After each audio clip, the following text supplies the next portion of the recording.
अब हम पढ़ेंगे समास। समास का शाब्दिक अर्थ होता है छोटा करना या संक्षिप्त करना, किंतु इसकी परिभाषा देखें तो दो या दो से अधिक शब्दों को मिलाकर संक्षिप्त कर एक नया शब्द बनाने की प्रक्रिया को ही समास कहते हैं। दो या दो से अधिक शब्दों को मिलाकर और संक्षिप्त कर नया शब्द बनाने की जो प्रक्रिया होती है उसे क्या कहते हैं? समास। अब यहां पर कुछ एग्जाम्पल उदाहरण देख लेते हैं। पहला है राम का भक्त, तो इसको मिलाकर छोटा कर दिया तो क्या करा डायरेक्ट? राम भक्त। दूसरा है सत्य के लिए आग्रह, शब्द छोटा बना दिया सत्याग्रह। ये क्या है? समास। राम भक्त सत्याग्रह। अब है 10 मुंह वाला, क्या बना? दशानन। अर्थात क्या होता है ये? रावण के लिए बोलते हैं। आदर सहित, इसको छोटा किया तो सादर। इस प्रकार समास प्रक्रिया द्वारा नए नए शब्द बनाए जाते हैं। समास के घटक शब्द वाक्यों में स्वतंत्र रूप से प्रयोग किए जाते हैं और समस्त पद के रूप में भी। समास में क्या है कि उनका जो संक्षिप्तीकरण है, जैसे राम भक्त को ले, ये भी कहीं वाक्य में प्रयोग किया जाएगा, या राम भक्त लिखें या राम का भक्त, दोनों ही क्या है कि ये प्रयोग में किए जाते हैं। इनको प्रयोग किया जा सकता है आसानी से। किसी भी वाक्य में आप या तो राम का भक्त लिखें या राम भक्त लिखें, इनको दोनों तरीकों से लिखा जाता है। समास के घटक शब्द वाक्यों में स्वतंत्र रूप से प्रयोग किए जाते हैं और समस्त पद भी प्रयोग किए जाते हैं। हम अभी जैसा समझ रहे थे, समास द्वारा बनाए गए नए शब्दों को समस्त पद कहा जाता है। समास द्वारा बनाए गए शब्दों को क्या किया कि उनको क्या कहा जाता है? समस्त पद। समस्त पद का पहला पद यानी पूर्व पद, समस्त पद का पहला पद क्या जो पहले लिखा जाता है उसे क्या कहते हैं? पूर्व पद। और जो बाद में आता है उसे क्या कहते हैं? उत्तर पद। समस्त पदों के घटक शब्दों को अलग करने की प्रक्रिया ही समास विग्रह कहलाती है।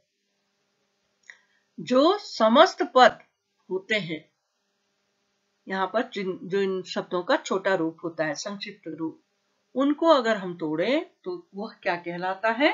समास विग्रह। अब हम पढ़ते हैं समास के प्रकार। समास 6 प्रकार के होते हैं। समास कितने प्रकार के होते हैं? 6 प्रकार के। कौन कौन से? यहां पर आपको एक फिगर बना के दिया गया है, जैसे अव्ययी भाव, द्वंद्व, तत्पुरुष, कर्मधारय, द्विगु और बहुब्रीहि। ये क्या है? समास के 6 प्रकार। अब क्या है? पहला यहां पर उदाहरण देख रहे हैं अव्ययी भाव के। यह हर समास को अलग अलग तरीके से तोड़ा जाता है। कैसे तोड़ा जाता है यह हम समझते हैं। पहला प्रकार है अव्ययी भाव। इसमें समस्त पद दिया है प्रत्येक। अगर समास विग्रह किया गया तो उसे क्या करेंगे? विग्रह किया तो प्रत्येक को तोड़ेंगे तो कैसे होगा? एक एक यथाशक्ति, विग्रह करने पर शक्ति के अनुसार। फिर है अनजान, विग्रह है बिना जाने। फिर है आजीवन, अर्थात जीवन भर। प्रतिदिन, विग्रह है प्रत्येक दिन। फिर द्वंद्व समास के कुछ उदाहरण हम देखते हैं। समस्त पद है, भाई बहन, बीच में योजक चिन्ह लगा हुआ है, तो इसे क्या लिखेंगे? हर शब्द के में योजक चिन्ह बना हुआ है बीच में। भाई बहन विग्रह किया तो भाई और बहन, इनको दोनों तरीके से लिखा जा सकता है। अच्छा बुरा, अच्छा या बुरा। बड़े बच्चे बूढ़े, बच्चे एवं बूढ़े। लेना देना, लेना या देना। रुपया पैसा, रुपया और पैसा, ये क्या थे? द्वंद्व समास के उदाहरण। अब अगला समास है तत्पुरुष समास। तत्पुरुष समास की समस्त पद, पहला एग्जाम्पल है जेब कतरा, जेब को काटने वाला। यज्ञशाला, यज्ञ के लिए शाला। तुलसी कृत, तुलसी द्वारा लिखी गई। घुड़दौड़, घोड़ों की दौड़। बैल गाड़ी, बैलों वाली गाड़ी। फिर है देशभक्त, देश का भक्त। ये सब तत्पुरुष समास के उदाहरण हैं। अब आए हम कर्मधारय। तो कर्मधारय में पहला है चंद्रमुखी, चंद्र के समान मुख वाली। दूसरा है कर कमल, कमल जैसे हाथ, कर माने ही हाथ होता है। महात्मा, महान आत्मा।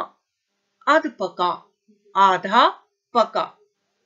विद्या धन, विद्या रूपी धन। शुभागमन, शुभ आगमन। ये इसके समस्त पदों के विग्रह हैं, कर्मधारय समास के उदाहरण। अब हम पढ़ेंगे द्विगु समास। द्विगु समास के उदाहरण देखते हैं। नवरात्र, नौ रात्रियों का समूह। नवग्रह, नौ ग्रहों का समूह। पंचवटी, 5 वृक्षों का समूह। चौराहा, 4 राहों का समूह। फिर है त्रिकोण, 3 कोणों का समाहार। अगला शब्द है शताब्दी, 7 शब्दों का समूह। क्या है? शताब्दी, 7 अब्दों का समूह लिखा है, तो ये वो है 100। क्या हुआ कि शताब्दी क्या कहते हैं हम? जब 100 वर्षों का समूह।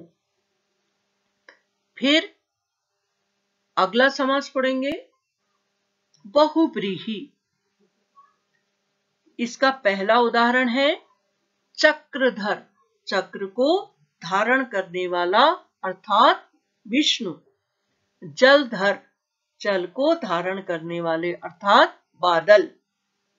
हलधर, हल को धारण करने वाला अर्थात बलराम। नीलकंठ, नीला है कंठ जिसका, अर्थात शिव। कमल नयन, कमल जैसे नयन है जिसके, अर्थात कृष्ण। महावीर, महान है जो वीर, अर्थात हनुमान। अभी हम पढ़ रहे थे समास और उसके उदाहरण। अब हमने इस पाठ में कितना पढ़ा और समझा, उसको यहाँ पर एक बार फिर से उसका पुनर्अभ्यास करते हैं और देखते हैं हम जान गए, क्या क्या जान गए। पहला पॉइंट है, 2 या अधिक शब्दों को मिलकर जब समस्त पद बनाया जाता है तो उसे समास कहते हैं। दूसरा है, समस्त पद के दोनों शब्दों को अलग करने की प्रक्रिया को ही समास विग्रह कहते हैं। तीसरा है, समास शब्द निर्माण प्रक्रिया का एक महत्वपूर्ण घटक है। इन तीनों परिभाषाओं को भी आप लोग अपनी उत्तर पुस्तिका में लिखेंगे, साफ और सुंदर हैंडराइटिंग में।